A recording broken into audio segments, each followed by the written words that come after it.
Alright guys, welcome back. Y'all saw I got the timing cover off.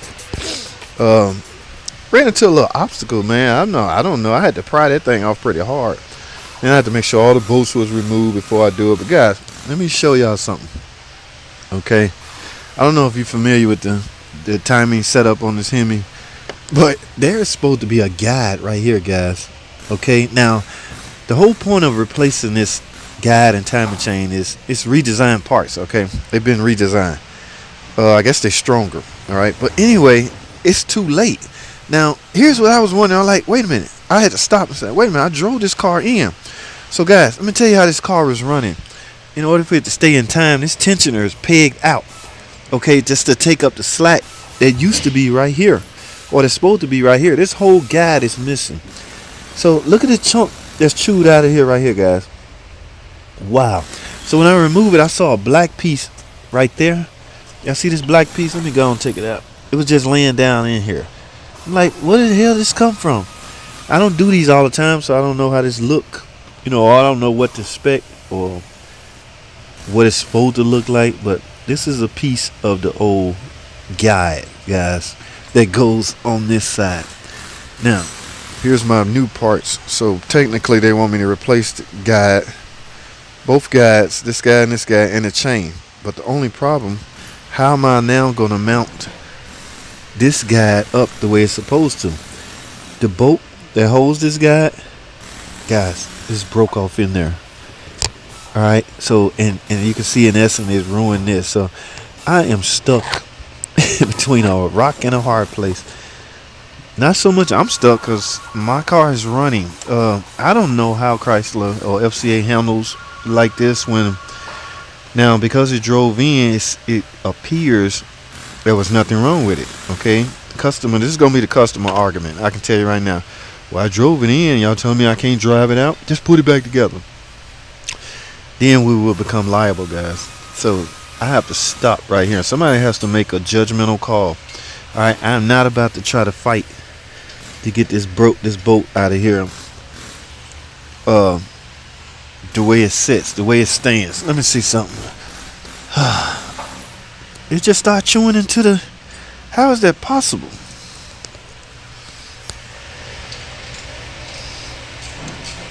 I want to say this go like this. Like I say, I don't do these enough to know it by heart. But I'm at a standstill, guys. So I have to go talk. Pieces of the guy and I can almost guarantee you something's in the oil pan, because I saw little plastic chunks. This is how the guy used to look. So like I said, they've been redesigned, and this one looked like it's all in one piece, but it's working extra hard to keep tension on the guide and the chain because the other side is not doing anything. Alright, so I'm gonna stand still, guy. I gotta go talk to the boss and find out what exactly do they want me to do. Alright guys, I will keep y'all posted, keep y'all up to date, so we'll figure something out. But as far as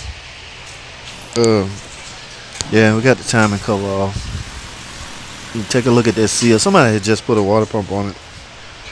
And you're gonna, by default, when you're removing bolts, you may accidentally remove one that you shouldn't. No big deal, guys. Don't let nobody rain on your parade like this. I was taking stuff off.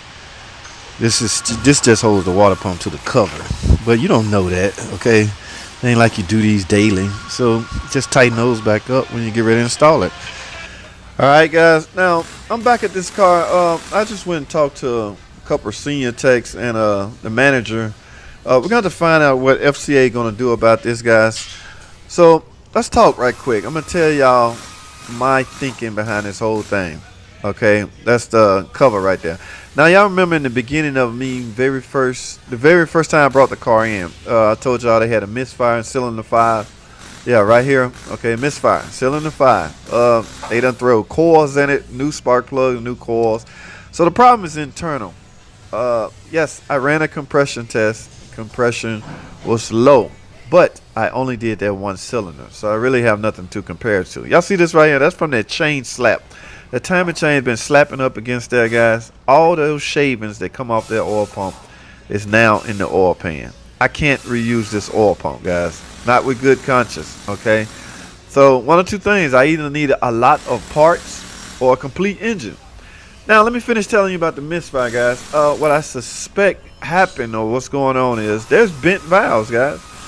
Yes, when your timing is off, you will tend pistons can contact the valves, or the valves can contact each other. Yes, it could happen, guys. From my understanding, it's a non-interference engine. Okay, now I have to do some more reading on that. I'm not quite sure, but I suspect bent valves. Okay, so the suspicious of me not knowing what the guides and the parts said that came off the timing.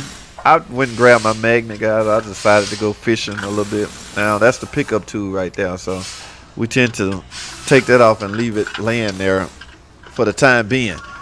Okay, so what I came up with first was pretty much nothing, guys. I came back out with nothing, so I decided to clean up, try it again, go back down, look at that oil pump. I can't reuse that. So like I said before, we're gonna need a lot of parts or another engine. The FCA might have to fit the bill. So let's go back down in this oil pan, guys, see what I heard something cling to the magnet, so I decided to pull it out, and lo and behold, that screw right there. Look, first of all, the screw is bent. I suspect it came off of the broken guide. So if the screw is in there, you can imagine where the rest of the guide is at. It's also in there, right along with the shavings, the aluminum shavings off this oil pump. I think this aluminum. That big groove in the oil pump that I pointed to, yes, all of that material is in the oil pan. That's what would make this job completely risky, guys. So like I say, somebody got to pay me to take the oil pan up, clean it out, and install new parts, which, quite frankly, is kind of late, guys. I suspect there's bent valves on bank 1. Cylinder 5 is misfiring, no compression. So we're going to have to contact FCA and contact Chrysler and see how they handle this. I don't know if you guys ever been in this situation and what was done. Yeah, let me know in the comment. But guys, I keep y'all posting. I keep y'all up to date, man. So stay tuned. Don't go anywhere. I'll be back.